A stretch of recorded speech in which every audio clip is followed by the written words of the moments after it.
2025 Asia cup కోసం భారత జట్టు ప్రకటనపై రోజు రోజుకు అంచనాలు పెరుగుతున్నాయి. కొన్ని సాహసోపేతమైన నిర్ణయాలు తీసుకోనున్నట్టు ప్రస్తుతం వార్తలు వస్తున్నాయి. అజిత్ అగార్కర్ నేతృత్వంలోని బీసీసీఐ సెలక్షన్ కమిటీ మంగళవారం ముంబైలో సమావేశం కానుంది.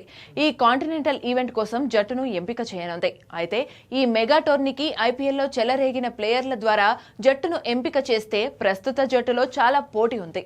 ముఖ్యంగా ఒక్క స్థానానికి ఇద్దరు ఉండటంతో సెలక్షన్ కమిటీ ఒకరిపై వేటు వేయక తప్పదు. అందులో కొన్ని బలమైన పేర్లు వినపడుతున్నాయి. ఇప్పటికే వస్తున్న సమాచారం ప్రకారం టెస్ట్ కెప్టెన్ శుభ్మన్ గిల్ కు చోటు దక్కడం కష్టమే అని తెలుస్తుంది.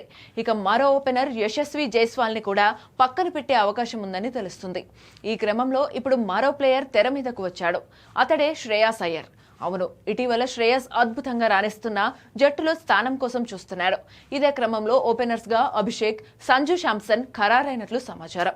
ఇక నెంబర్ 3లో కెప్టెన్ సూర్య, తర్వాత తిలక్ ఆడే సూచనలు వస్తున్నాయి. దీంతో శ్రేయస్ కు చోటు దక్కడం కష్టమే అని తెలుస్తుంది. గత కొంతకాలంగా అటు కెప్టెన్ గా ఇటు బ్యాటర్ గా అద్భుతంగా రాణిస్తున్న అయ్యర్ ఇప్పుడు మరోసారి చర్చనీయాంశంగా మారాడు.